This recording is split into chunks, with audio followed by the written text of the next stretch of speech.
Tom Homan destroys Ocasio-Cortez live on air. It was an interesting and heated debate. Let's take a look at it together. And so I looked at this memo, and it seems like this is the source of it. And it seems as though, Mr. Homan, that you are the author.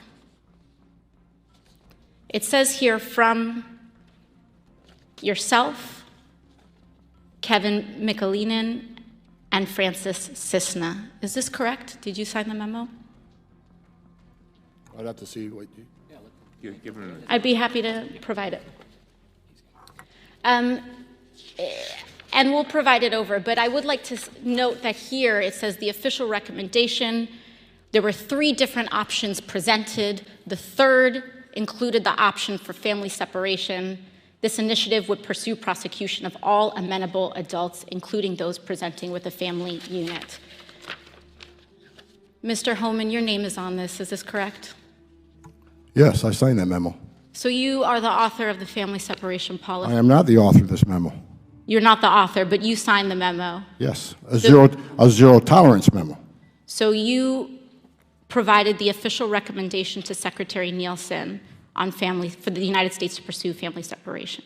I gave Secretary Nielsen numerous recommendations on how to secure the border and save lives. But it says here that you gave her numerous options, but the recommendation was option 3, family separation. What I'm saying, this is not the only paper where we've given the Secretary numerous options to secure the border and save lives. Based on this excerpt, I can safely say that Ocasio-Cortez has clearly not fully reviewed the documents and is engaging in slander. Why is she so stupid and simply cannot read the full document? I wonder if all Democrats engage in such nonsense and can't help but take words out of context. Why is she making him look guilty when he has proposed many perfectly rational and appropriate ideas to preserve and protect families from the influx of migrants? Zero tolerance was interpreted as the policy that separated children from their If I get arrested for DUI and I have a young child in the car, I'm going to be separated. When I was a police officer in New York and I arrested a father for domestic violence, I separated that father from Mr. his Homan, family. with all due respect, legal asylees are not charged with any crime.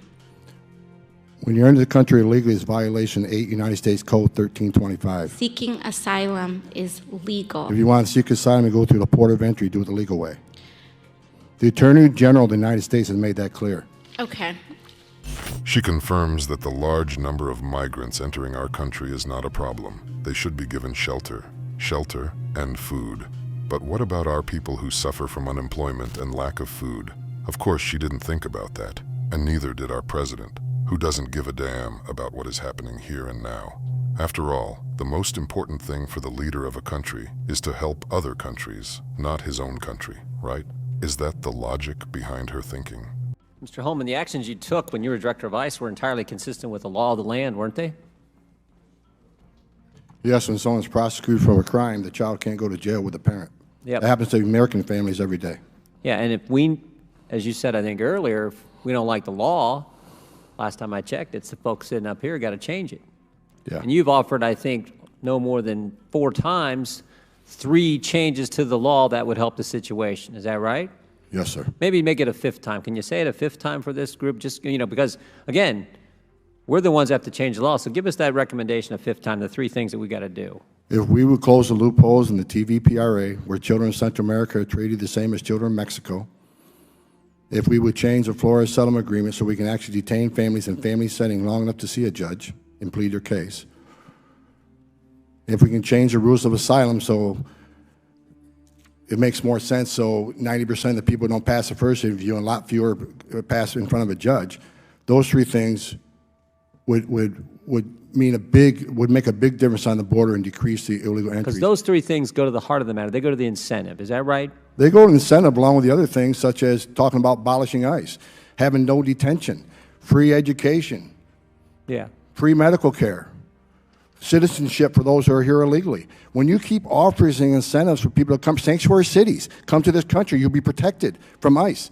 As long as you keep having this language, more people who are vulnerable people are going to keep trying to come. Those kind of statements. Tom Homan has laid out quite an intelligent and rational thought that should be at the core. Why isn't he being listened to? Because it doesn't benefit our president, who lets everyone into the country and gives them citizenship so that they will vote for him in future elections. Ordinary people are suffering because of this, and I think he should be stopped for such a horrible policy in the country. What do you think about this? Write your opinion in the comments, and don't forget to watch other shocking news on the channel.